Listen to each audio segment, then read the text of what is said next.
अल्हम्दुलिल्लाह वकफ़ा वसलामुन अला इबादिहिल्लज़ीना इस्तफ़ा खुसूसन अला सय्यिदिर रुसुल व अफ़ज़लिल अंबिया अल्लज़ी काना नबिय्यन व आदम बैन तीन वल मा व अला आलिहिल्लज़ीना साहिबिल करम वल हुदा अम्मा बाद फ़अऊज़ु बिल्लाहि मिनश शैतानिर रजीम बिस्मिल्लाहिर रहमानिर रहीम कुल इन काना आबाउकुम व अबनाउकुम व इख़वानुकुम व अज़वाजुकुम व अशीरतुकुम व अम्वालुन इक़्तरफ़्तुमूहा व तिजारतुन तख़शौना कसादहा व मसाकिनु तरदौनहा अहब्ब इलैकुम मिनल्लाहि व रसूलिही व जिहादिन फ़ी सबीलिही फ़तरब्बसू हत्ता यातियल्लाहु बिअम्रिही वल्लाहु ला यहदिल क़ौमल फ़ासिक़ीन। सदक़ल्लाहुल अलीयुल अज़ीम व सदक़ रसूलुहुन नबियुल करीमुल अमीनुर रऊफ़ुर रहीम व नहनु अला ज़ालिका लमिनश शाहिदीन वश्शाकिरीन वल्हम्दुलिल्लाहि रब्बिल आलमीन। दुरूद पाक बावाज़े बुलंद।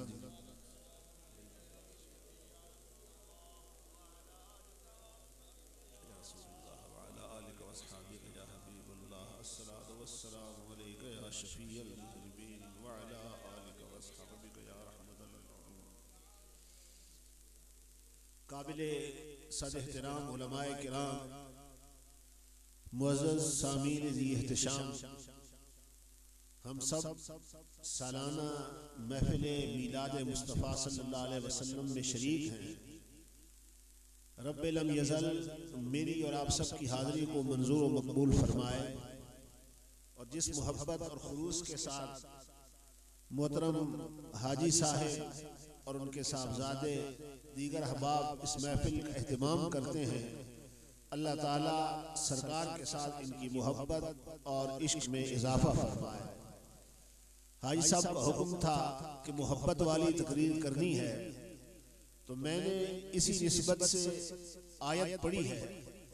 मेरे रब का इरशाद ये है, कुल महबूब फरमा दीजिए इन काना आबाओ, इंसान को सबसे ज्यादा मोहब्बत माँ बाप से होती है, अकीदत माँ बाप से होती है। तो पहला जिक्र उन्हीं का किया कि इन काना आबाओ, अगर तुम्हारे बाप दादा व अबनाओ, इंसान को औलाद से मोहब्बत होती है, व अबनाओ और तुम्हारे बेटे, व इख़वानुकुम और तुम्हारे भाई, व अज़वाजुकुम और तुम्हारी बीवियां, व अशीरतुकुम और तुम्हारे कुंबे कबीले, व अम्वालुन इक़्तरफ़्तुमूहा और तुम्हारी कमाई के माल, व तिजारतुन तख़शौना कसादहा और तुम्हारी वो तिजारत कि जिसके नुकसान का तुम्हें खटका लगा रहता है, व मसाकिनु तरदौनहा, तुम्हारी आलीशान कोठियां, मन पसंद बंगले, अहब्बा इलैकुम मिनल्लाहि व रसूलिही, अगर ये चीजें अल्लाह और अल्लाह के रसूल से ज्यादा महबूब हैं, उसकी राह में जिहाद करने से ज्यादा महबूब हैं, फतरब्बसू, तो फिर इंतजार करो। इंतजार किस बात का? यानी अगर तुमने माँ बाप से बढ़कर, औलाद से बढ़कर, कुंबे कबीले खानदान से बढ़कर अल्लाह के नबी के साथ मोहब्बत न की, तो फिर तुम पर रब का अजाब आएगा। तो इस आयत का मफाद ये है कि अगर मोमिन की मोहब्बत का मरकज, मोमिन की मोहब्बत का महवर अगर कोई जात है, तो वो मेरे मुस्तफ़ा ही की जात है। और मोहब्बत होती है हुस्न की बुनियाद पर। इंसान किसी के हुस्न को देखकर उस पर फरेफ्ता और दीवाना हो जाता है। मेरे आका को रब ने कितना हसी पैदा किया, कितना खूबसूरत पैदा किया, कितना महजबी बनाया। हजरत जाबिर बिन समरा कहते हैं, चांद की 14वीं रात थी, चांद आबोताब के साथ चमक रहा था, उसकी चांदनी बड़ी खूबसूरत थी। मैं रात के वक्त आकाए दो जहां की बारगाह में हाजिर हुआ। सरकार लेटे हुए हैं, अपने ऊपर चादर लिए हुए हैं। हुजूर का चेहरा अक़दस चादर से बाहर है, बाकी जिसमें अक़दस चादर में लिपटा हुआ है। अब हजरत जाबिर की मोहब्बत देखिए, इश्क और अकीदत की इंतहा देखिए। कहते हैं मैं इस अंदाज में जा बैठा कि 14वीं का चांद भी मेरे सामने है, आमना का लाल भी मेरे सामने है। एक नजर 14वीं के चांद को देखता हूँ, दूसरी नजर मुस्तफा का चेहरा देखता हूँ। मैं सोच में पड़ गया कि लोग हुस्न की मिसाल चांद से देते हैं, तशबीह से चांद से देते हैं। अब ये चांद ज्यादा खूबसूरत या मेरे महबूब का चेहरा ज्यादा खूबसूरत? कहते हैं एक नजर चांद को जाती, दूसरी नजर बद्दुहा के मुखड़े को तकती। एक नजर उधर जाती, दूसरी इधर जाती। अक्ल कहने लगी शायद वो खूबसूरत होगा, लेकिन इश्क कहने लगा जाबिर सोच तो सही, महबूब का चेहरा इतना खूबसूरत है, इतना प्यारा है, इतना महजबी है कि हुजूर के चेहरे पर हजारों चांद कुर्बान किए जा सकते हैं।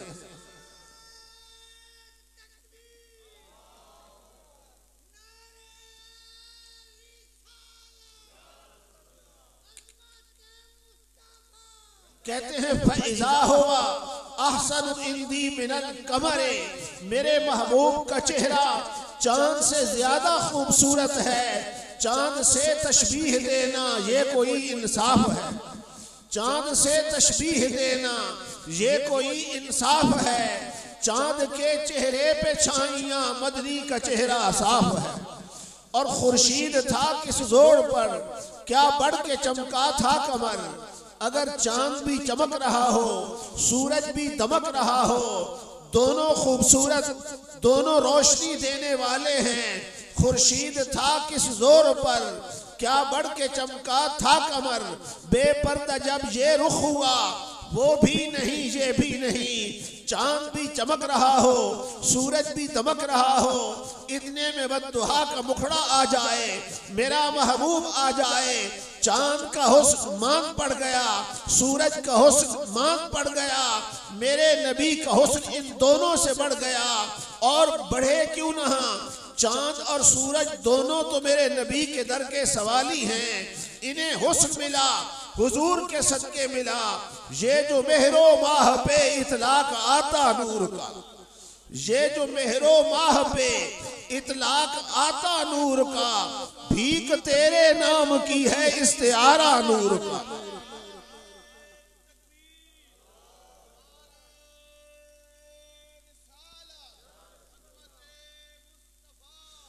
और चांद से बचपन में आका खेलते थे, इसलिए चांद से बचपन में आका खेलते थे, इसलिए ये सरापा नूर थे, वो था खिलौना नूर का। और चांद झुक जाता जिधर उंगली उठाते महद में, चांद झुक जाता जिधर उंगली उठाते महद में। क्या ही चलता था इशारों पर खिलौना नूर का। मेरे आका कितने हसीन हैं। हजरत अबू हुरैरा हैं कि जब सूरज चमक रहा होता, मेरे आका बाहर तशरीफ लाते तो हमें यूं महसूस होता जैसे सूरज मुस्तफा के चेहरे का तवाफ कर रहा है, हुजूर की गालों के गिर्द गर्दिश कर रहा है। मेरे आका का हुस्न, हजरत अबू कुरसाफा कहते हैं कि मेरी वालदा खाला मुझे लेकर हुजूर की बारगाह में हाजिर हुई।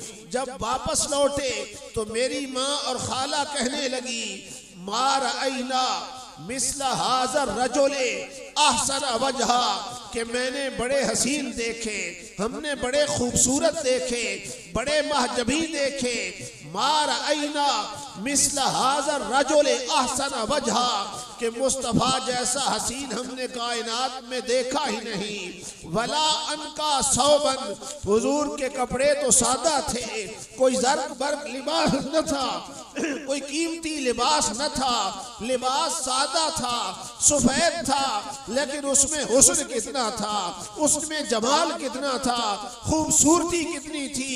कहते हैं बड़े ज़र्क बर्क लिबासों वाले देखे, लेकिन वला अनका सौबन, इनके सादा कपड़ों में इतना हुस्न था कि हजारों करोड़ों रेशम और कमखाब के कपड़े भी इनके कदमों में निछावर कर दिए जाएं, इनके सामने रख दिए जाएं, फिर भी इनके लिबास का हुस्न गालिब। वला अलियन कलामा, हमने बड़े फसाहत और बलागत वाले देखे, लेकिन जब ये बोलते हैं मोती रोलते हैं। हम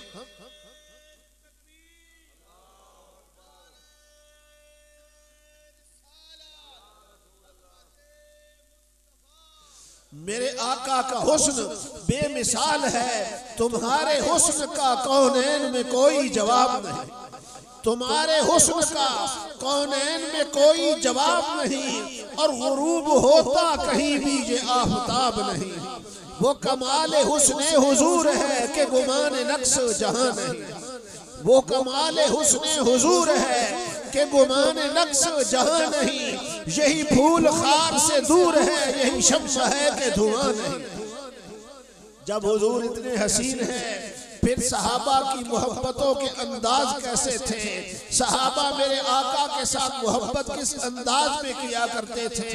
हजरत उमर सरकार की बारगाह में हाजिर हैं, सरकार ने फरमाया ला युमिनु अहदुकुम हत्ता अकूना अहब्बा इलैहि मिन वालिदिही व वलदिही वन नास अजमईन, कि तुम में से कोई बंदा उस वक्त तक मोमिन नहीं हो सकता जब तक माँ बाप से बढ़कर, औलाद से बढ़कर, पूरी इंसानियत से बढ़कर मेरे साथ मोहब्बत न करे। हजरत उमर अर्ज करते हैं आका, मैं सबसे ज्यादा अपनी जान से मोहब्बत करता हूँ, उसके बाद आपसे मोहब्बत करता हूँ। मेरे नबी ने फरमाया उमर तुमने ये क्या कह दिया, ला युमिनु अहदुकुम हत्ता अकूना अहब्बा इलैहि मिन नफ्से, कि जब तक अपनी जान से भी ज्यादा मेरे साथ मोहब्बत नहीं करेगा मोमिन नहीं हो सकेगा। हजरत उमर ने उसी वक्त अर्ज किया आका इस मसले का तो मुझे आज पता चल रहा है, या रसूल अल्लाह रब्बे जुल जलाल की इज्जत की कसम, अब मुझे आप मेरी जान से भी ज्यादा महबूब है।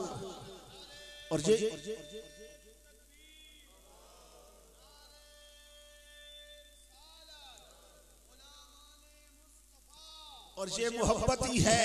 हजरत उमर को मेरे आका के साथ कितनी मोहब्बत थी, कितना इश्क था। अमीर उमर एक रात शहर मदीना का गश्त कर रहे हैं, ये देखने के लिए कि मेरी रियाया का कोई फर्द भूखा तो नहीं, मेरी रियाया का कोई फर्द प्यासा तो नहीं। रात का वक्त है, गलियों में चक्कर लगा रहे हैं, एक महल्ले से गुजरे, अंदर से आवाज आ रही थी। दरवाजे पर पहुंचे, अंदर एक बूढ़ी औरत है जो चरखा चला रही है, साथ मेरे नबी की नात भी पढ़ रही है। यानी पहले वो माएँ थी कि जिनकी गोद में इस्लाम पलता था, चरखा चला रही हैं, साथ नात भी पढ़ रही हैं। पहले औरतें अगर घर का काम करती, मक्खन निकाला करती थी, अल्लाह का कुरान पढ़ा करती थी, चक्की पीसा करती थी, अल्लाह का कुरान पढ़ा करती थी, और चरखा चला रही हैं, मेरे आका की नात पढ़ रही हैं। अब हजरत उमर को चाहिए आगे निकल जाते, लेकिन रुक गए, दरवाजे पे दस्तक दे दी। औरत ने अंदर से पूछा कौन? फरमाया उमर। कहने लगी उमर को क्या काम? आपने फरमाया जरा दरवाजा खोल। उस बूढ़ी औरत ने दरवाजा खोला, इजाजत लेकर अंदर दाखिल हुए। आपने फरमाया जरा ये चरखा चला ना और पढ़ मेरे नबी की नात। चरखा चला, पढ़ मेरे नबी की नात। उस औरत ने नात पढ़नी शुरू की, साथ चरखा भी चलाती जा रही है। हजरत उमर पास बैठे हुए सुन रहे हैं। आंखों से आंसू रवा हैं, आंसू जारी हैं। वो इश्क में पड़ रही थी, मोहब्बत में पड़ रही थी, न उसमें तसन्नो थी, न बनावट थी, न रियाकारी थी, न दिखलावा था, न कोई लालच था। आका की मोहब्बत में पड़ रही थी। यही वजह है कि उमर जैसा शख्स बैठा रो रहा है। जब वो इस शेर पे पहुंची कि आका आप रातों को उठते थे, सारी सारी रात कभी हालत क़याम में है, कभी हालत रुकू में है, कभी हालत सजदा में है। आका आपकी इन इबादतों का, आपकी इन रियासतों का, आपकी इन सजदों का क़यामत के दिन बदला दिया जाएगा। आपकी शानों का इजहार होगा, आपके मकाम का इजहार होगा। आका जब रब की तरफ से हुक्म आए कि अपनी उम्मत को लेकर आओ, तो आका मुझे भी याद कर लेना। जब उस औरत ने ये बात की, हजरत उमर इतना रोए कि हिचकी बन गई। पर मैं रुक जा, ठहर जा, तन्हा अपना नाम न ले, अर्ज कर आका इस उमर को भी याद कर लेना, इसको भी बुला लेना, अपनी उम्मतियों की सब में शामिल कर लेना। हजरत उमर जब वहां से उठे बीमार हो गए, 3 दिन हालत बुखार में रहे। ये मरीज इश्क था और किसी ऐसे ही आशिक के लिए कहा गया कि अज सरे बाली ने मन बरखेज है नादा तबीब, अज सरे बाली ने मन बरखेज ए नादा तबीब, दर्द मंदे इश्क रा दारू बजुज दीदार में। ए हकीम, ए तबीब, मेरे सरहाने से उठ जा। जो इश्क के बीमार होते हैं उनका इलाज महबूब का दीदार होता है। बस वद्दुहा का मुखड़ा देख लेते हैं और मेरे आका का चेहरा जिसने देखा, हजरत अब्दुल्ला बिन सलाम यहूदियों के बहुत बड़े आलिम थे, बड़ा मकाम और बड़ा मर्तबा था। और उस दौर में यहूदियों का इनसे बढ़कर कोई आलिम न था। मदीना तैयबा में थे। जब इनको ये खबर पहुंची कि अल्लाह के नबी आखिर ज़मान तशरीफ लाए हैं, ये भी निकले। इरादा ये करके निकले थे कि इमामुल अंबिया से सवालात करूंगा, अल्लाह के नबी से बहस करूंगा, गुफ्तो शुनीद करूंगा। इस इरादे से निकले। मेरे आका तशरीफ फरमा है। अब्दुल्ला बिन सलाम सामने आया, बस आके जमीन पे बैठ गए। हुजूर के चेहरे को तक रहे हैं, आंखों से आंसू जारी हैं, ज़ारो कतार रो रहे हैं। अब्दुल्ला बिन सलाम को अपनी फसाहत पे नाज था, अपनी बलागत पे नाज था, अपनी जुबान दानी पे नाज था, अपने इल्म पे नाज था। लेकिन इतने मकाम वाला जब मेरे नबी के सामने आया, जमीन पे बैठकर ज़ारो कतार रो रहा है, हुजूर के चेहरे को तकता जा रहा है। रूहे आला हजरत तड़पी के तेरे आगे जू है दबे लचे फुसहा अरब के बड़े बड़े, तेरे आगे यूं हैं दबे लचे फुसहा अरब के बड़े बड़े। कोई जाने मुंह में जुबान नहीं, नहीं नहीं जिस्मों में जान नहीं।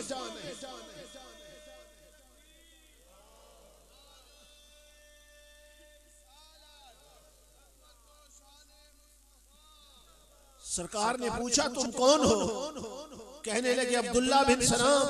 हुजूर ने फरमाया अब्दुल्ला बिन सलाम वो जो यहूदियों का बहुत बड़ा आलिम है। अर्ज करते हैं आका जी हाँ, मैं वही अब्दुल्ला बिन सलाम हूँ जिसे यहूदी अपना मुक्तदा कहते हैं, अपना रहनुमा कहते हैं। लेकिन आका अब तो मैं आपके गुलामों की सब में शामिल होना चाहता हूँ। जरा कलमा पढ़ाकर मुझे अपना गुलाम बना लीजिए। बस हुजूर का चेहरा देखा फरेफ्ता हो गए। तो फिर मैं क्यों ना कहूँ, तुझसे जो आंख मिला ले वही मस्ताना बने, तुझसे जो आंख मिला ले वही मस्ताना बने। एक नजर जो तुझे देखे वही दीवाना बने। और तेरी भीगी हुई जुल्फों के तकद्दुस की कसम, तेरी भीगी हुई जुल्फों के तकद्दुस की कसम, तू जहां बाल निचोड़े वही मैं खाना बने। और यूं जुल्फ जलवागर है रुखे पुरज़िया के पास, यूं जुल्फ जलवागर है रुखे पुरज़िया के पास। वल्लैल जिस तरह हो लिखी वद्दुहा के पास। जब इस्लाम कबूल कर लिया ना, सरकार के साथ एक और बात की, अर्ज करते या रसूल अल्लाह, मुझे यहूदी कौम से वास्ता पड़ा है, इन जैसा झूठा, इन जैसा मुनाफिक और इन जैसा बेईमान मैंने कोई नहीं देखा। मैं उनका आलिम हूँ, रहा हूँ, अब तो मैंने आपकी गुलामी इख्तियार कर ली है। या रसूल अल्लाह, अभी ये यहूदी आपके पास आएंगे, जब आपसे बहस मुबासा करें ना, तो आप मेरे बारे में इनसे सवाल कर लेना कि अब्दुल्ला बिन सलाम कैसा, मेरी तारीफों के पुल बांधना शुरू कर देंगे, और जब ये तारीफें कर चुकेंगे मैं सामने आके कलमा पढ़ दूंगा, फिर इनके झूठ और बकरो फरेब देंगे। सरकार ने फरमाया ठीक है। ये छुप के बैठ गए, यहूदी भी इतने में आ गए, हुजूर के साथ बहस करने लग गए, शोर करने लग गए। सरकार ने फरमाया और बातों को छोड़ो, ये बताओ अब्दुल्ला बिन सलाम कैसा बंदा है। कहने लगे सैयदुना, हमारा सरदार है, आलिमुना, हमारा बहुत बड़ा आलिम है, हम उसका अदब करते हैं, एहतराम करते हैं। इस वक्त यहूदियों में उसके पाए का आलिम कोई नहीं। हुजूर ने फरमाया अगर अब्दुल्ला बिन सलाम इस्लाम कबूल कर ले फिर? कहने लगे जी ये तो हो ही नहीं सकता ना, ये तो मुमकिन नहीं है, महाल है कि अब्दुल्ला बिन सलाम भी इस्लाम कबूल करे। हुजूर ने फरमाया अगर कर ले, कहने लगे जी ये एक काम होने वाला है नहीं, हो नहीं सकता, तो हम कैसे कहेंगे हो जाए। हुजूर ने फरमाया अगर हो जाए, कहने लगे अगर अब्दुल्ला बिन सलाम इस्लाम कबूल करे तो हम सारे कलमा पढ़ के मुसलमान हो जाएंगे। उन्होंने ये बात की, अब्दुल्ला बिन सलाम पर्दे से बाहर आ गए और पढ़ा अशहदु अल्ला इलाहा इल्लल्लाह व अशहदु अन्ना मुहम्मदन अब्दुहु व रसूलुहु। वही यहूदी कहने लगे ये भी झूठा है, इसका बाप भी झूठा था, इसका सारा खानदान झूठा है, हम इसको आलिम नहीं मानते। तो मेरे अर्ज करने का मकसद ये था कि वो साहिबे इल्म था, अल्लाह ने उसके लिए हिदायत लिख दी थी। हुजूर के चेहरे को देखकर फरेफ्ता हो गया। तो मेरे आका इतने हसीन थे, जिसने देखा वही दीवाना हो गया, वही दीवाना बन गया। और फिर हुजूर की सहाबा की मोहब्बत, इसके तो अपने अंदाज थे, अपनी कैफियत थी। नबी करीम सल्लल्लाहु ताला अलैहि वसल्लम जब मक्के से हिजरत फरमा के जब मदीना फतेह मक्का के मौके पर मक्के में तशरीफ लाए, सरकार हर में काबा में बैठे हुए थे। हजरत अबू बकर भी साथ थे।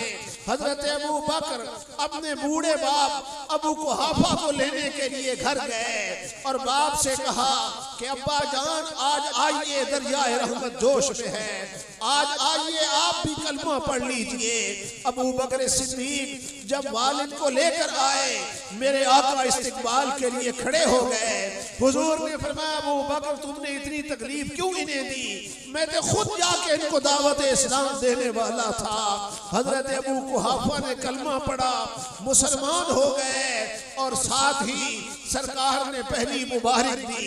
हुजूर ने फरमाया अबू बकर तुझे मुबारक हो, तेरे वालिद ने इस्लाम कबूल कर लिया। हजरत अबू बकर रो पड़े, फूट फूट के रोए। आपने फरमाया अबू बकर रोने की क्या बात है, क्या बाप के इस्लाम कबूल करने की खुशी नहीं? अर्ज करते हैं आका खुशी तो बड़ी है, बड़ी खुशी है, लेकिन अगर इस मकाम पर मेरे बाप की जगह आपके चचा होते तो मुझे इससे ज्यादा खुशी होती, मुझे इससे बढ़कर खुशी होती, क्योंकि उससे आपका दिल खुश होता। तो वो अपनी खुशियों को भी मुस्तफा की मोहब्बत में कुर्बान कर दिया करते थे। यही अबू बकर सिद्दीक, अभी 40 बंदों ने इस्लाम कबूल किया है, सरकार की बारगाह में हाजिर होते हैं। एलानिया तबलीग का हुक्म ही नहीं आया था। अर्ज करते हैं आका अगर आप इजाजत दे तो आज मैं हर में काबा में जाकर जहां अबू जहल बैठा है, अबू लहब बैठा है, उतबा और शैबा बैठे हैं, अल्लाह की तौहीद का ऐलान करूं, आपकी रिसालत का ऐलान करूं। मेरे आका ने इजाजत दे दी, चले गए हर में काबा में। अबू जहल बैठा है, अबू लहब बैठा है, उतबा शैबा वलीद बैठे हुए हैं, जाके अल्लाह की तौहीद का नारा बुलंद किया, इमामुल अंबिया की रिसालत का नारा बुलंद किया। मुशरिकीन मक्का ने मारना शुरू कर दिया, इतना मारा कि अबू बकर खून में लथपथ हो गया, चेहरा मुबारक सूज गया। मुशरिकीन घबरा गए, देखा कि अब इसके बचने की उम्मीद तो है कोई नहीं, छोड़कर चले गए। उधर पूरे खानदान को पता लग गया, अबू बकर के रिश्तेदारों को पता चल गया कि अबू बकर ने आज बड़ी मार खाई है, बहुत ज्यादा मारा गया है, उनके बचने की कोई उम्मीद नहीं है। सारे रिश्तेदार इकट्ठे हो गए, जमा हो गए, अबू बकर को उठा के घर ले गए। अबू बकर बेहोश हैं, सारा खानदान जमा है, सब के सब काफिर हैं, उनमें कोई मुसलमान नहीं है। पिछले पहर खानदान ने ये तय किया, ये वादे हो गए कि अगर अबू बकर शहीद हो गए तो जितने लोग इनके कत्ल में शरीक हैं सबसे बदले लिए जाएंगे। अबू जहल को कत्ल किया जाएगा, अबू लहब को कत्ल किया जाएगा, उतबा की गर्दन मारी जाएगी, शैबा का खून बहाया जाएगा। ये वादे हो गए, बिरादरी ने तय कर दिया। अबू बकर बेहोश हैं, पिछले पहर होश आया, आंख खोली, दाएं बाएं देखा कि सारी बिरादरी जमा है, सारे रिश्तेदार इकट्ठे हैं सारे काफिर। जब दाएं बाएं देखा, आंख खोली, पहला कलमा जुबान पर ये था कि बताओ मेरे आका का क्या हाल है, बताओ मेरे मुस्तफा का हाल क्या है। बिरादरी गुस्से से आग बगोला हो गई, नाराज होकर चले गए, उठकर चले गए। हजरत अबू बकर की मां परेशान हो गई, प्याले में दूध लेकर आई, कहती है बेटे ये दूध पी लो। हजरत अबू बकर ने फरमाया अम्मी जान, जब तक इन आंखों से बद्दुहा का मुखड़ा नहीं देखूंगा न कुछ खाऊंगा न कुछ पीऊंगा, न कुछ खाना है न पीना है। मां ने कहा बेटे मुझे क्या पता सरकार किस हाल में है। आपके पड़ोस में एक औरत रहती थी जिसका नाम उम्मे जमील था। आपने फरमाया अम्मी जान, उम्मे जमील इस्लाम कबूल कर चुकी है, आप चली जाएं, उम्मे जमील से पूछ कर आए। माँ उम्मे जमील के पास पहुंची, उम्मे जमील घबरा गई कि मेरे इस्लाम की इनको खबर हो गई। उम्मे जमील उठ पड़ी, हजरत अबू बकर सिद्दीक के पास आई और आके कहने लगी सिद्दीक हुआ सालिमुन सालिहुन, आका खैरियत से हैं, हुजूर ठीक हैं। जब अबू बकर को पता चल गया, माँ कहने लगी बेटे अब तो दूध पी लो, अब तो पी लो। आपने फरमाया माँ मेरे इश्क को तस्कीन तब मिलेगी जब इन आंखों से बद्दुहा का मुखड़ा देखूं, जब इन आंखों से हुजूर का चेहरा देखूंगा। माँ कहने लगी बेटे फिर मैं जाके उनको बुला कर ले आऊं, जब पैगाम भेजूं कि वो आ जाएं। आपने फरमाया माँ नाना इस तरह न करना, ये तो उनके अदब के खिलाफ है, उनके मकाम के खिलाफ है। यहाँ तो जिब्रील भी आता है तो गर्दन झुका के आता है, जिब्रील भी आता है तो इजाजत लेके आता है। बेइजाजत जिनके घर जिब्रील भी आते नहीं, बेइजाजत जिनके घर जिब्रील भी आते नहीं। कद्र वाले जानते हैं कद्र शाने अहले बैत, हजरत जिब्रील भी आते हैं तो इजाजत लेके आते हैं। फिर माँ कहने लगी फिर क्या होगा। आपने फरमाया मैं खुद आका की बारगाह में जाऊंगा, खुद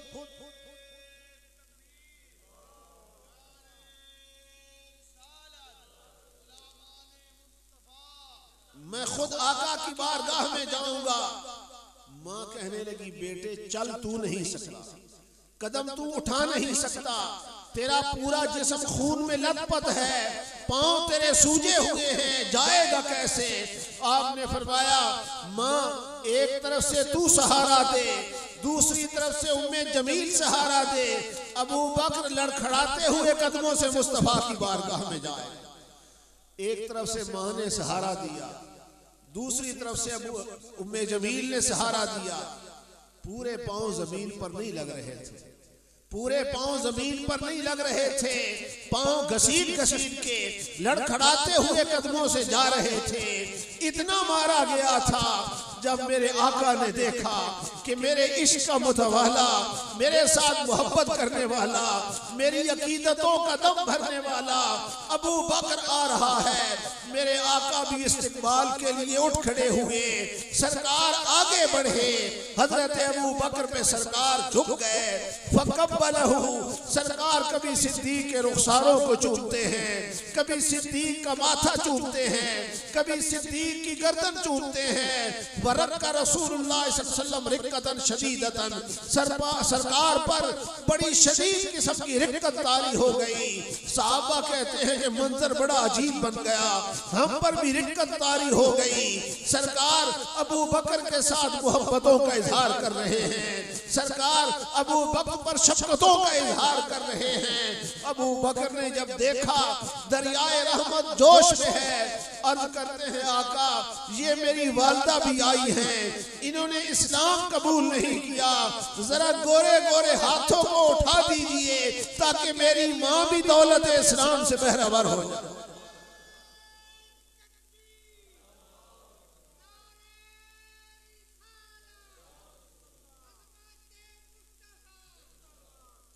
बल्कि हजरत आयशा तो फरमाती हैं कि हजरत अबू बकर सारा दिन हुजूर की बारगाह में रहते, सारा दिन मुस्तफा की बारगाह में रहते। शाम को जब घर आते ना, रात घर में गुजारे, जितनी रात घर में रहते, जितनी देर जागते रहते, तज़किरे मुस्तफा के होते रहते, जिक्र हुजूर का हुआ करता था। सारी रात तड़पते कि कब सुबह होगी और अबू बकर हुजूर की बारगाह में जाए, कब सुबह होगी सिद्दीक हुजूर की बारगाह में जाएगा। ये अकीदत है, ये मोहब्बत है। जिस सहाबी को भी ले लीजिए, हजरत उस्मान गनी रज़ी अल्लाह तआला अन्हु, हुदैबिया के मौके पर जब मुशरिकीन मक्का से गुफ्तगू शुनीद के लिए हजरत अबू बकर गए ना मक्के में, मुशरिकीन मक्का ने कहा कि अबू बकर तुम जी भर के काबे का तवाफ कर लो, काबे का तवाफ कर लो, सरकार नहीं आ सकते। इजाजत दे दी गई, लेकिन अब काबे का तवाफ करना बड़ी इबादत है, बेपनाह नेकियां हैं। लेकिन हजरत उस्मान ने क्या कहा, आपने फरमाया मेरे आका मक्के से बाहर बैठे हैं, तवाफ शुरू कर दूं, ये अदब के खिलाफ, ये अदब के खिलाफ है। बगैर यार के जाहिद तवाफ कैसा है, बगैर यार के जाहिद तवाफ कैसा है। तवाफ ही है वो क्या जिसमें ख्याल यार न हो। तो सरकार की मोहब्बत थी, सरकार का इश्क था कि काबे का तवाफ करना बड़ी इबादत है, लेकिन अगर महबूब तवाफ न करे तो उस्मान तवाफ करने के लिए तैयार नहीं। उस्मान कहते हैं उस तवाफ में क्या मजा जिसमें मेरे आका शामिल न हो। तो ये मोहब्बत का इजहार है, ये अकीदत का इजहार है। वहां पर मोहब्बतों का आलम तो ये है कि सरकार के एक सहाबी हैं, आते थे, कोई काम नहीं था, बस हुजूर के चेहरे को तकते रहते थे, न कोई सवाल, न कोई मसला, न कोई बात। जितनी देर बैठे रहते हुजूर का चेहरे देखते रहते, तकते रहते, और जुबान हाल से कहते दैरो हरम में रोशनी शम्सो कमर से हो तो क्या, दैरो हरम में रोशनी शम्सो कमर से हो तो क्या, मुझको तो तुम पसंद हो, अपनी नजर को क्या करूं। या रसूल अल्लाह मेरी नजर में जब से देखा है जलवा तुम्हारा, आका जब से मैंने वद्दुहा का मुखड़ा देखा है, बस कोई मेरी निगाह में जचता ही नहीं। बल्कि दूसरे साहबी है ना हजरत अब्दुल्ला बिन ज़ैद, सरकार का जब विसाल हुआ, आंख कितनी बड़ी नेमत है और आंख के बगैर दुनिया अंधेर है। आंख की कदर उस बंदे से पूछे ना जो आंख की दौलत से महरूम है, उसके लिए दुनिया अंधेर है, कब्र की मानिंद है। सरकार का विसाल हुआ, हजरत अब्दुल्ला बिन ज़ैद ने दुआ मांगी कि अल्लाहुम्मा अज़हिब बसरी हत्ता ला अरा बाद हबीबी मुहम्मदिन अहदा, कि ऐ अल्लाह जिन आंखों से मैंने बद्दुहा का मुखड़ा देखा है अब किसी और को नहीं देखना, अब मुझे आंखों की बीनाई की जरूरत ही नहीं। मौला मेरी आंखों की बीनाई खत्म कर दे ताकि जिन आंखों ने बद्दुहा का मुखड़ा देखा है किसी और को देख ही है। जी चाहता है तोहफे में भेजूं मैं उन्हें चाहता है तोहफे में, भेजूं मैं उन्हें आंखें। दर्शन का तो दर्शन हो, नजराने का नजराना, और होश हवास अपने इस बात पे खो बैठा। मैं होश हवास अपने इस बात पे खो बैठा। हंस के जो कहा तुमने, आया मेरा दीवाना। और दीवाना इश्क पूछो हजरत हसन से, सरकार का विसाल हुआ। कहते हैं माँ बालो ऐनैका ला तनामु कअन्नमा कोहलत माँ की हाथ कोहलिल अरवदी। क्या हसन तेरी आंखों को हो क्या गया? माँ बालो ऐनैका ला तनामु कअन्नमा, तेरी आंखों को हो क्या गया है कि इन आंखों से नींद उड़ गई है। और हाल इन आंखों का ये है कि हर वक्त इनसे आंसू टपकते रहते हैं और पानी इस तरह जारी रहता है जिस तरह अश्क आवर दवा डाली गई है।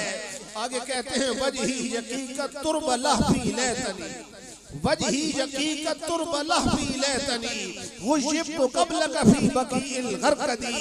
कि या रसूल अल्लाह, अगर मैंने आपकी जुदाई वाला दिन देखना था तो आपसे पहले मैं जन्नतुल बकी में जा चुका होता, मैं कब्रिस्तान में दफन हो चुका होता।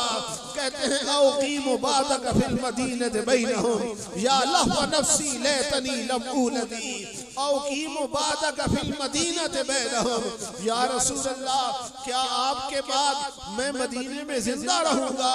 अब जिंदगी तो ऐसे है कि या लहव नफ्सी लेतनी लम उलदी, कि काश मेरी माँ ने मुझे जना ही न हो, मैं पैदा हुई नहीं हुआ होता। आगे कहते हैं वल्लाहि अस्मा मा बकी तो बिहालिकिन, वल्लाहि अस्मा मा बकी तो बिहालिकिन इल्ला बकैतु अलन नबी मुहम्मदी। अल्लाह की कसम, कोई अपने बेटे की जुदाई में आंसू बहाएगा, कोई अपने बाप के फिराक में आंसू बहाएगा, कोई अपने भाइयों की जुदाई में रोएगा, लेकिन मेरे आंसू सिर्फ आका की जुदाई में बहेंगे, किसी और की जुदाई में मेरे आंसू नहीं बहेंगे। और जुदाई में आंसू बहाना इस नीयत से आका करम फरमा दे। अल्लाह अकबर। अगर खुश्क लकड़ी आंसू बहाती है, मस्जिद नबी में एक सुतून है, उस्तने हन्नाना, सारे लोग जानते हैं। सरकार जब खुतबा दिया करते थे इसके साथ टेक लगा के दिया करते थे, टेक लगा के खुतबा देते थे। सरकार के लिए मिंबर तैयार हो गया, हुजूर मिंबर पे आ गए। सरकार जब मिंबर पे आए, मस्जिद नबी से रोने की आवाजें आई, मस्जिद नबी से रोने की आवाजें आई। भाई आपके मस्जिद के खतीब भी, मौलवी भी तकरीरें करते हैं, कभी अगर किसी की कुर्सी तब्दील कर दी जाए, दूसरी कुर्सी से रोने की आवाज आई है? बोलिए, कभी आई है? लेकिन मेरे आका टेक लगाते थे, उससे रोने की आवाज आ रही है। सहाबा तजस्सुस में पड़ गए कि ये कौन रो रहा है। हुजूर मिंबर से उतरे, सीधे उस सुतून के पास गए और सरकार ने दस्ते शफ़क़त रखा, दस्ते शफ़क़त रखा। हुजूर ने फरमाया तुझे जन्नत का दरख्त बनाया जाए या दुनिया का दरख्त बनाया जाए? सहाबा कहते हैं उसने जो कहा हम तो न समझ सके, लेकिन सरकार की बात सुन ली थी। हमने अर्ज़ किया आका उसने क्या कहा? हुजूर ने फरमाया उसने कहा मुझे जन्नत का दरख्त बनाया जाए, मैंने बना दिया, मैंने जन्नत का दरख्त बना दिया। लेकिन अब जब इस हदीस को मुहद्दिसीन बयान करते थे ना, तो ज़ारो कतार रोते थे, फूट फूट के रोते थे और कहते थे गुनहगार तू भी आका के फिराक में हुजूर के दीदार के लिए तड़पा कर, आंसू बहाया कर। खुश्क लकड़ी ने आंसू बहाए, मेरे आका को तरसा, हुजूर को रहम आ गया, मिंबर से उतर पड़े, दस्ते शफ़क़त रख दिया। तू भी आंसू बहाया कर, हो सकता है तेरी जिंदगी में कोई रात ऐसी आ जाए कि आका करम नवाजी फरमा, हुजूर करम नवाजी फरमा दे। और सरकार की करम नवाजियां भी, हजरत शेख अब्दुल कादिर जिलानी, आपने एक रात 17 मरतबा आपका का दीदार किया। एक मरतबा नहीं, 2 मरतबा नहीं, 17 मरतबा हुजूर का दीदार किया। और आखिरी मरतबा सरकार ने क्या कहा? हुजूर ने फरमाया अब्दुल कादिर मेरे दीदार के लिए इतना तड़पा न कर, बेकरार न हुआ कर। मेरी उम्मत के कई वली ऐसे गुजरे हैं जो सारी जिंदगी तड़पते रहे कि आका का दीदार हो जाए, उन्हें दीदार न हो सका। और तुझे तो मैंने एक रात में 17 मरतबा दीदार से मुशर्रफ फरमा दिया। बल्कि एक दफा हजरत शेख अब्दुल कादिर जीलानी वाज कर रहे थे बगदाद, मिंबर के बैठ के वाज कर रहे हैं, तकरीर कर रहे हैं। अचानक आपके सामने एक बुजुर्ग बैठे थे, अल्लामा इब्ने हजर, और वो तकरीर सुन रहे थे। बैठे हुए उनकी आंख लग गई। जिस तरह बंदा तकरीर के लिए मुकर्रर कर रहा हो तकरीर ना, बाज़ औक़ात बाज़ बंदे सोए बैठे होते, ये बिल्कुल सामने बैठे थे, इनकी आंख लग गई। जो ही उनकी आंख बंद हुई, हजरत शेख अब्दुल कादिर जीलानी ने मिंबर छोड़ा और उनके सामने आकर हाथ बांध कर खड़े हो गए। वो बंदा सोया हुआ है और ये इस तरह हाथ बांध कर खड़े हुए हैं। जब उनकी आंख खुली, ये फिर मिंबर पे आ गए, तकरीर शुरू कर दी। बाद में लोगों ने कहा हजरत की बड़ी अजीब बात है कि अगर मुकर्रर तकरीर कर रहा हो को सो जाए तो उसको जगा देता है, बेदार कर देता है, और आपने तकरीर छोड़ दी और तकरीर छोड़ के उसके सामने हाथ बांध कर खड़े हो गए। इसमें हिकमत क्या थी? आपने फरमाया जब उसकी आंख लगी, मैं देख रहा था, आका ने उसको दीदार करवा दिया। हुजूर ने करम नवाजी फरमा दी। वो ख्वाब में मेरे नबी का दीदार कर रहा था, मैं सामने हाथ बांध के खड़ा था, मैं सामने हाथ बांध के खड़ा था। इतने मकाम के मालिक हैं कि अगर कोई ख्वाब में दीदार करता है, हजरत शेख उसको भी देख लेते हैं। इतना मकाम है सरकार का, एक रात में 17 मरतबा दीदार कर रहे हैं। तो ये मोहब्बत है, ये इश्क है, ये अकीदत है। जरा पूछिए हजरत बिलाल से, सरकार का विसाल हुआ, बिलाल ने मदीना छोड़ने का इरादा कर दिया। हजरत अबू बकर सिद्दीक ने रोका कि बिलाल ऐसे न करो, तुम अजान कहोगे हमें दोहरे रिसालत याद आएगा, हमें सरकार का जमाना याद आएगा। लेकिन बिलाल न माने, मदीना छोड़ के चले गए। 6 महीने गुजर गए। आका ने फरमाया बिलाल मेरे मिलने को जी नहीं चाहता। ख्वाब में हुजूर ने फरमाया बिलाल मेरे मिलने को जी नहीं चाहता। बस उसी वक्त हजरत बिलाल बेदार हुए, दौड़े मदीने की तरफ। लब्बैक या रसूलल्लाह, ऊँटनी पर सवार होकर मदीने पहुंचे। मदीने में ये खबर जंगल की आग की तरह फैल गई कि हुजूर का मुअज्जिन आ गया, बिलाल आ गया। बिलाल सीधे मस्जिद नबी में पहुंचे, हुजूर के मिंबर को चूमा, हुजूर के मुसल्ले को चूमा। सरकार की कब्र अनवर पर सर रख के ज़ारो कतार रोते जा रहे हैं। के जुबाने हाल से कह रहे हैं, कदी वस्ते हासे ते विस्ते नासे तड़ी झोंक दे आसे, कदी वस्ते हासे ते विस्ते नासे तड़ी झोंक दे आसे पासे। सुन दे हासे मिठियां गाली, सोना यार सुनेगा।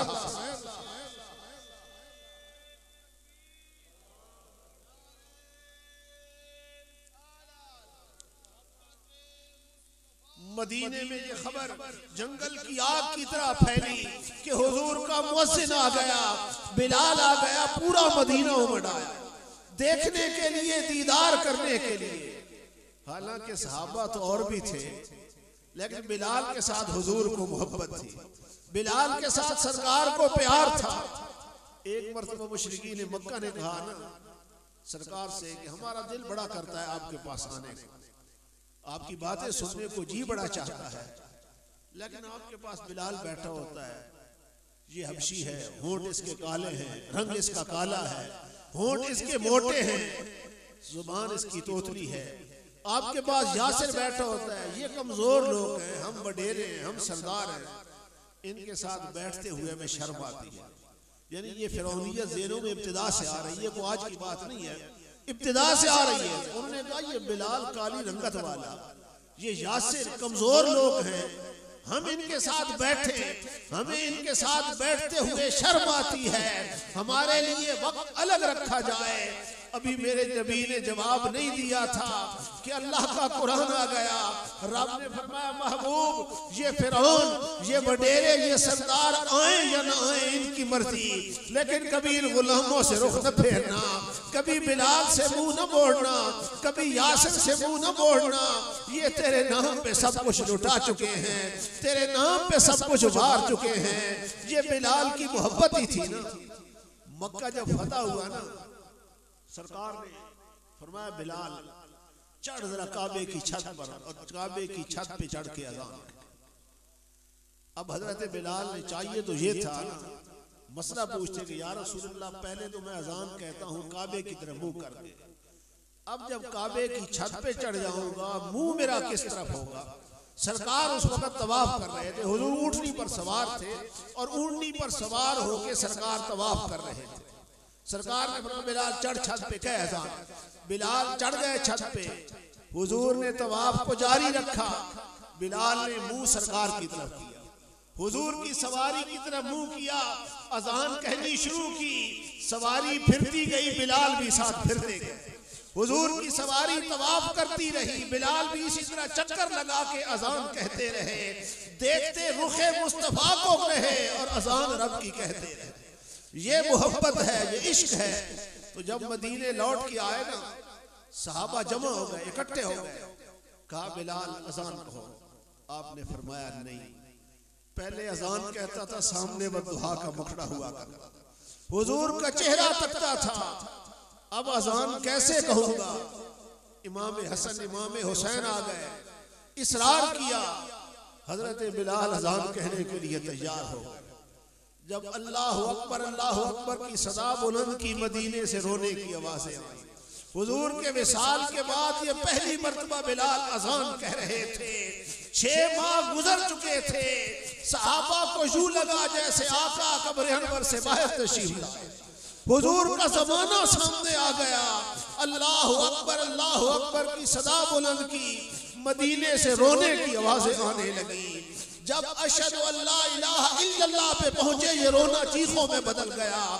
जब अशहदु अन्ना मुहम्मदर रसूलुल्लाह कहा, पर्दा नशीन औरतें भी चीखती हुई बाहर आई। तो सरकार की ये मेहरबानियां हैं। बिलाल ने छोड़ा मदीना। हुजूर ने फरमाया बिलाल मुझे क्यों छोड़ गए, मेरे मिलने को जी नहीं चाहता। और हुजूर की उम्मत में ऐसे भी गुजरे हैं। हजरत शाह अब्दुल हक मुहद्दिस देलवी, ख्वाब में आका ने हुक्म दिया कि अब्दुल हक जाओ हिंदुस्तान जाके, दिल्ली जाकर मेरी हदीस पढ़ाओ। बेदार हुए, बड़े परेशान कि मैं मदीना छोड़ नहीं सकता। सरकार ने हुक्म दिया, दिन बड़ी बेकरारी में गुजारा। अगली रात आ गई, सरकार ने फिर हुक्म दिया कि अब्दुल हक मैंने जो कहा था हिंदुस्तान चले जाओ, तुम जाते क्यों नहीं। फिर परेशान, दूसरा दिन भी गुजर गया। तीसरे दिन फिर आका ने करम नवाजी फरमाई। हुजूर ने फरमाया अब्दुल हक मैंने जो कहा था चले जाओ हिंदुस्तान, दिल्ली जाके हदीस पढ़ाओ, जाते क्यों नहीं। अर्ज करते हैं आका तेरा दर छोड़ के जाऊंगा कैसे। जी के मरते हैं, मर के जीते हैं जो आते हैं मदीना। जी के मरते हैं जो आते हैं मदीना छोड़कर। जी के मरते हैं जो आते हैं मदीना छोड़कर। मर के जीते हैं जो रहते हैं उनके दर पे, हुजूर के दर पे जो रहते हैं। हजरत शाह अब्दुल हक ने अर्ज की आका आपका दियार, आपका दर छोड़ के मैं कैसे जाऊं। हुजूर ने करम नवाजी फरमाई। फरमाया अब्दुल हक परेशान होने की कोई बात नहीं। दिन में तुम हिंदुस्तान में मेरी हदीस पढ़ाओगे, रात में तुम मदीना मेरे पास होगे। रातें तुम्हारी मदीने में गुजरेंगी, दिन तुम्हारे हिंदुस्तान में गुजरेंगे। ये मोहब्बतें हैं। सरकार के एक और आशिक है ना मौलाना जामी, हुजूर की नात लिखी। इतनी अकीदत थी, इतनी मोहब्बत थी, अकेले में तन्हाई में बैठकर इस मोहब्बत में डूब के लिखी। इरादा ये किया कि सरकार की कब्र अनवर के सामने खड़े होकर हुजूर को नात सुनाऊं और किसी को नहीं सुनाऊंगा। ये घर से निकले, जब मदीने के करीब पहुंचे, ख्वाब में आका ने गवर्नर मदीना को कहा फलां शक्ल सूरत का जामी नाम का आदमी आ रहा है, उसे मदीने के बाहर रोक दिया। मदीने से बाहर रोक दिया जाए, मदीने में दाखिल होने की इजाजत नहीं। हजरत जामी परेशान हो गए। लोग जा रहे हैं, गुनाहगार जा रहे हैं, जामी बाहर बैठा है, पाबंदी लग गई, हजारों कतार रो रहा है। जब रात हुई, छुप के दाखिल होने की कोशिश की। हुजूर ने गवर्नर को हुक्म दिया कि जामी फलां रास्ते से आ रहा है, रोका जाए। गवर्नर ने उसी वक्त पुलिस भेजी कि जामी को उठा के जेल पहुंचाओ। जामी को गिरफ्तार कर लिया गया, जेल पहुंचा दिए गए। सरकार ने गवर्नर को हुक्म दिया, तुमने ये क्या किया, मेरे जामी को जेल क्यों भेजा है? जामी को चोर नहीं, कोई डाकू नहीं, कोई डकैत नहीं, तुमने उसे जेल क्यों भेजा? गवर्नर ने अर्ज किया, हुजूर फिर बात क्या है कि गरीब गुनहगार आ रहे हैं, सियाहकार आ रहे हैं, जामी पे मदीने के दरवाजे बंद हैं। सरकार ने फरमाया बात ये है कि उसने मेरी एक नात लिखी है, कसीदा लिखा है, मोहब्बत की, इश्क की इंतहा हो गई है। जामी का इरादा ये है कि मेरे सामने आके पढ़ेंगे। जामी इस स्टेज पे मोहब्बत की है कि अगर जामी ने उस नात को पढ़ना शुरू किया, मुझे कब्र से बाहर आके जामी का मुंह चूमना पड़ेगा।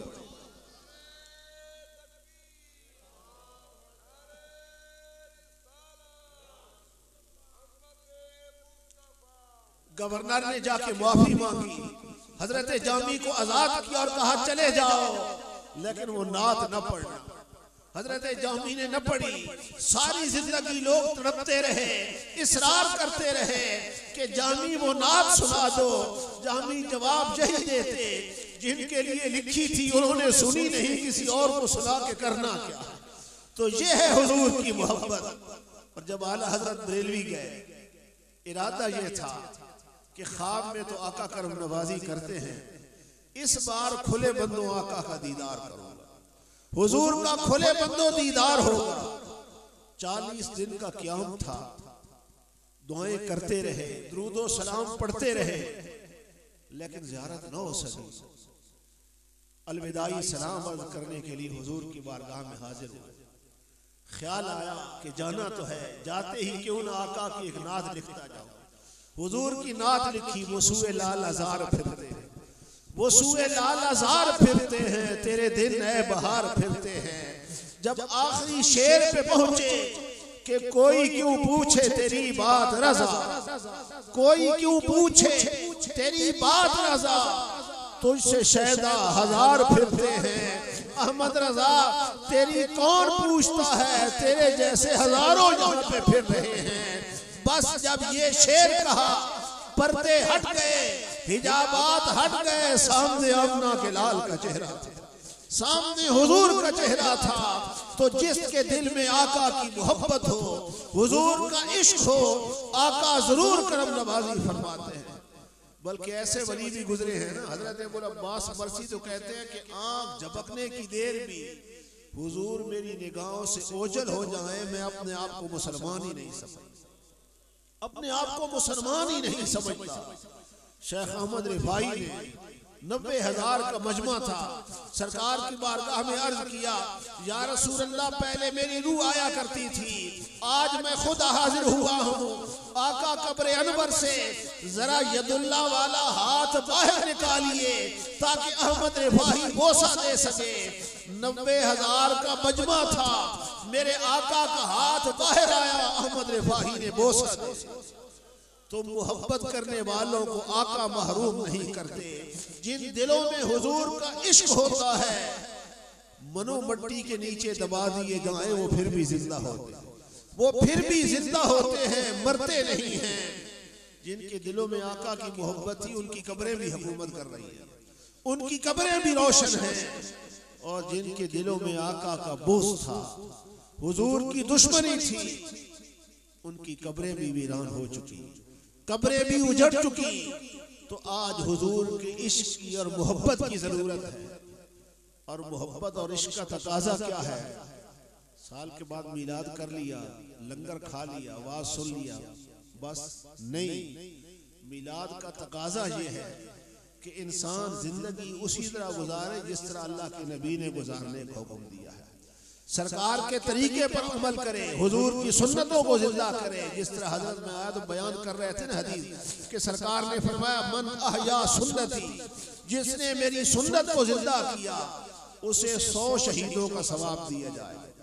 बल्कि सरकार की एक और हदीस है, हुजूर ने फरमाया क़यामत के दिन 3 बंदे ऐसे होंगे जिन्हें अर्श इलाही के साए में जगह दी जाए, और उस दिन अर्श के साए के अलावा कोई साया नहीं।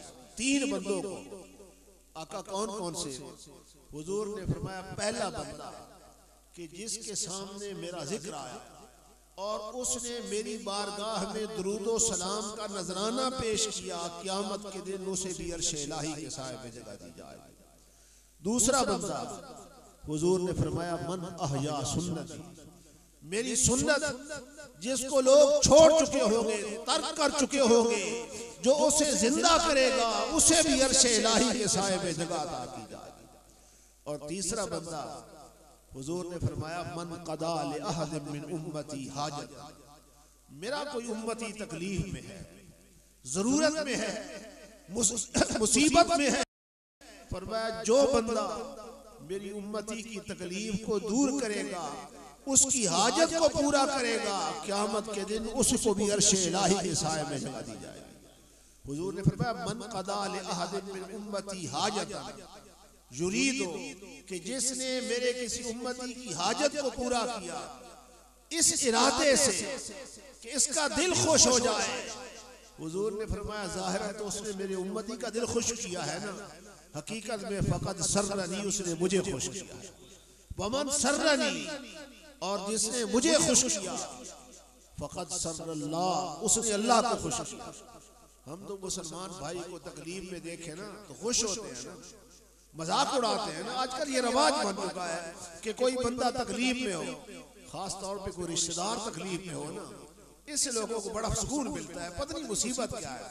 हालांकि हुजूर ने फरमाया कि रिश्तेदारों के साथ ताल्लुकात को जोड़ के रखा करो, और सिल मन कता का, जो रिश्तेदार ताल्लुक तोड़े उसके साथ जोड़ के रखा करो। लेकिन हम क्या करते हैं, रिश्तेदार अगर कोई मुसीबत में फंस जाए, तकलीफ में फंस जाए ना, बड़े खुश होते हैं और तबसरे करते हैं, तो मेरे नबी ने इससे बड़ी सख्ती से मना किया है। हुजूर ने फरमाया बंदे का रिस्क जो है ना, दो चीजों से कम होता है।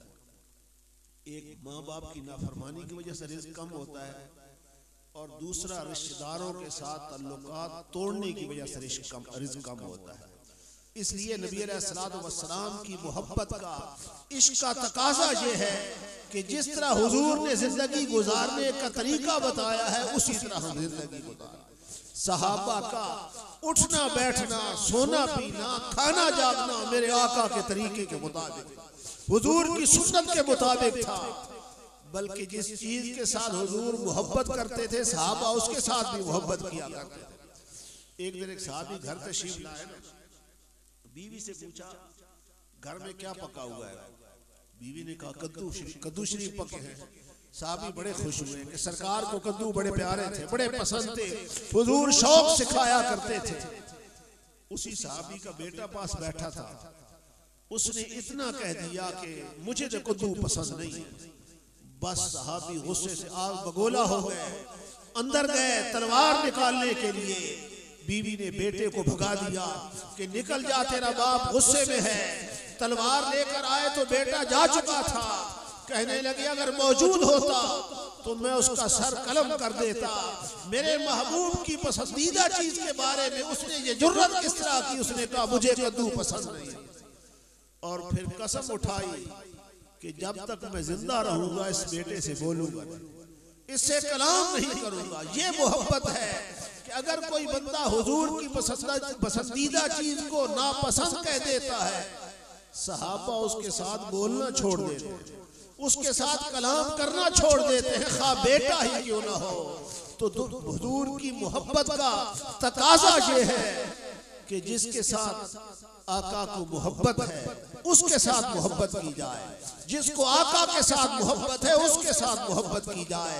जिन चीजों को आका ने पसंद किया, हुजूर हमेशा सच बोलते थे, गीबत नहीं करते थे। लेकिन हमारे दावे हैं ना कि हम हुजूर के गुलाम हैं, झूठ भी बोल रहे हैं, गीबत भी कर रहे हैं। जब मैं कहता हूं कि या अल्लाह मेरा हाल दे, हुक्म होता है कि अपना नाम आए आमाल दे, तो इन महफिलों में कम से कम और नहीं तो ये अहद करके जाया करें कि नमाज बाकायदगी से पढ़ेंगे, झूठ नहीं बोलेंगे, गीबत नहीं करेंगे, किसी का माल नहीं खाएंगे, हराम से बचेंगे, हलाल जो है वो रिज़्क़े हलाल खाएंगे। तब हुजूर के साथ मोहब्बत का दावा सच्चा है। लेकिन सारे काम हुजूर की शरीयत के खिलाफ हों और बंदा ये कहे कि मैं हुजूर के साथ मोहब्बत करने वाला हूँ, ईमान से कहिए ये मुनाफिकत है या नहीं? धोखा और मुनाफिकत है या नहीं।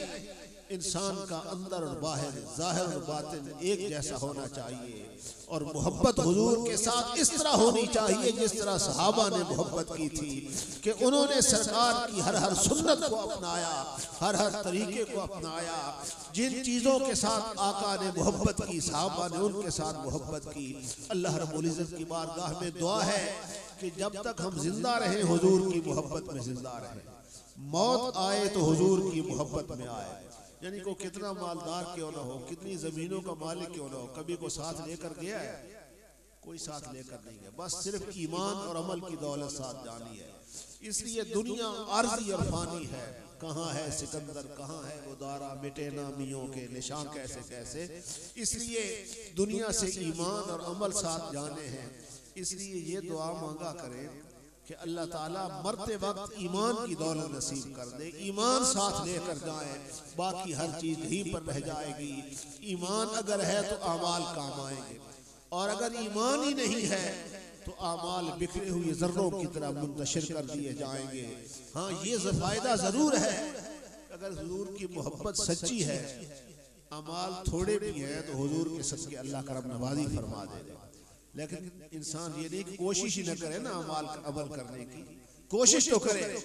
सरकार हजरत इमाम जलालुद्दीन सयूती ने एक वाकया नकल किया है कि नबी अलैहिस्सलाम के गुलाम थे, गुनहगार आदमी था, हुजूर के साथ मोहब्बत किया करता था, सरकार का जिक्र बाकायदगी के साथ किया करता था, इश्क था उसके दिल में।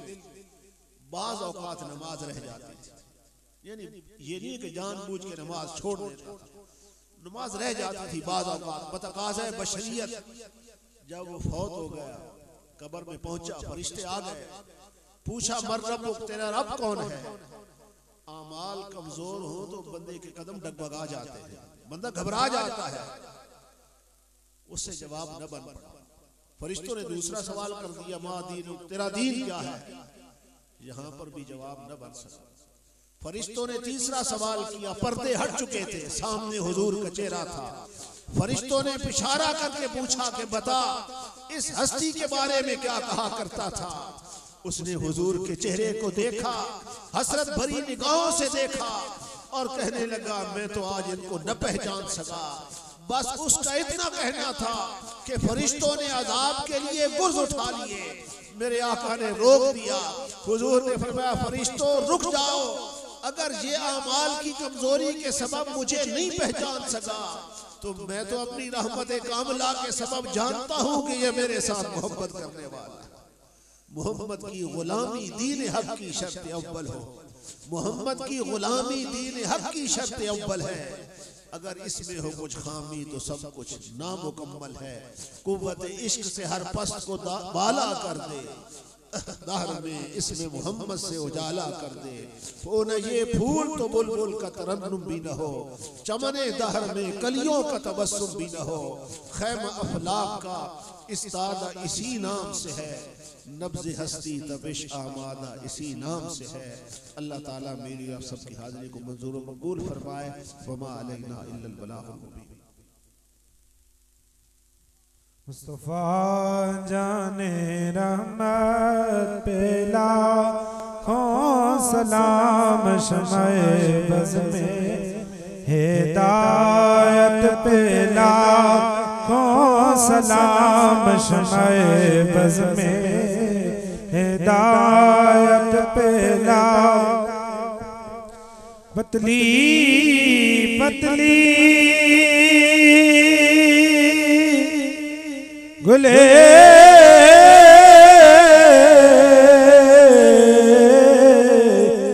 कुदुस की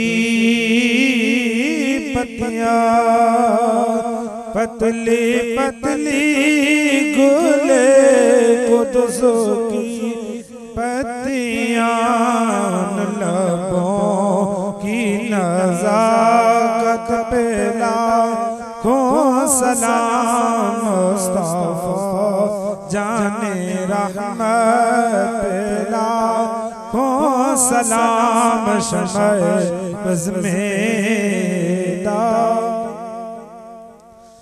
आसियो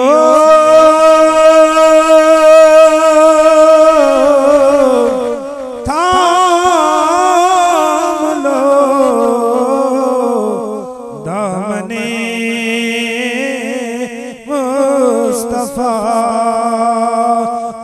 आसियो थाम लो दामने मुस्तफा, फिर पढ़ो रब की रहमत पे लाखों सलाम। मुस्तफा जाने रहमत पे लाखों सलाम। शमए बज़ में हिदायत पे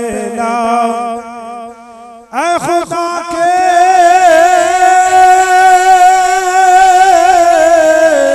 लाडले प्यारे रसूल, ये सलाम आज जाना हो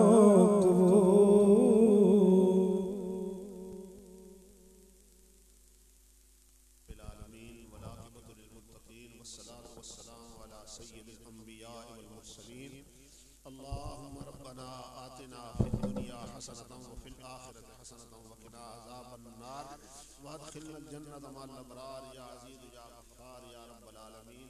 इलाहुल आलमीन, तेरा और तेरे महबूब का जिक्र किया गया है, तिलावत हुई है, नात ख़वानी हुई है, वाज़ हुआ है, लंगर का अहतमाम किया गया है। मौला सबको अपनी बारगाह में मंजूर व मकबूल फरमा। इलाहुल आलमीन, इसका सवाब अपने फजल और करम के मुताबिक अता फरमा। इलाहुल आलमीन, इसका सवाब सबसे पहले हुजूर नबी करीम सल्लल्लाहु अलैहि वसल्लम की बारगाह बेकस बना में हदियतन तोहफतन पेश करते हैं, कबूल फरमा। आपके वसीला जलीला के साथ तमाम सहाबा इकराम, सहाबियात, अहले बैत अतहार, अज़वाज मुतहहरात, नबी अलैहिस्सलाम के शहजादे शहजादियाँ, ताबीन, तबा ताबीन, मुजतहिदीन, अइम्मा मुजतहिदीन, अगवास, अक़ताब, हुजूर की उम्मत के जमी औलिया, जमी उलमा, सब की बारगाह में हदियतन तोहफतन पेश करते हैं, कबूल फरमा। बिलखुसूस इसका सवाब जनाब हाजी साहब के आबा व अजदाद, रिश्तेदार, दोस्त अहबाब जो हालत ईमान में दुनिया से जा चुके हैं, सबकी रूहों को बख्शते हैं, कबूल फरमा। मौला उन सबकी मग़फ़िरत फरमा, सबको जन्नतुल फिरदौस में आला मकाम अता फरमा। इलाहुल आलमीन, सबके घर में खैर व बरकत नाज़िल फरमा, इनके माल में, रिज़्क़ में, औलाद में बरकत और रहमत नाज़िल फरमा। आफात अर्ज़ी, आफात समावी से महफूज फरमा, हासिदीन के हसद से महफूज फरमा, शरीर लोगों के शर से महफूज फरमा, मुनाफिकीन के निफाक से महफूज फरमा, नज़र बद से महफूज फरमा। अल्लाहुम्मा रब्बना तक़ब्बल मिन्ना इन्नका अंतस समीउल अलीम व तुब अलैना या मौलाना इन्नका अंतत तव्वाबुर रहीम। इलाहुल आलमीन, जितने बीमार हैं सबको शिफाए कामिला आजिला अता फरमा। जो ज़ाहिरी बीमार हैं उनकी ज़ाहिरी बीमारियों को दूर फरमा, जो बातनी बीमार हैं उनकी बातनी बीमारियों को दूर फरमा, जो परेशान हाल हैं उनको परेशानियों से निजात अता फरमा, जो मकरूज़ हैं उनको कर्ज से निजात अता फरमा, जो बे औलाद हैं उन्हें औलाद नरीना की दौलत से माला माल फरमा। औलाद वालों की औलाद को नेक, सालेह, सआदतमंद और शरीयत मुतहरा पर चलने वाला बना। अल्लाहुम्मा रब्बना तक़ब्बल मिन्ना इन्नका अंतस समीउल अलीम व तुब अलैना या मौलाना इन्नका अंतत तव्वाबुर रहीम। व सल्लल्लाहु तआला अला खैरि खल्क़िही व नूरि अर्शिही मुहम्मद व अला आलिहि व अस्हाबिही अजमईन बिरहमतिक।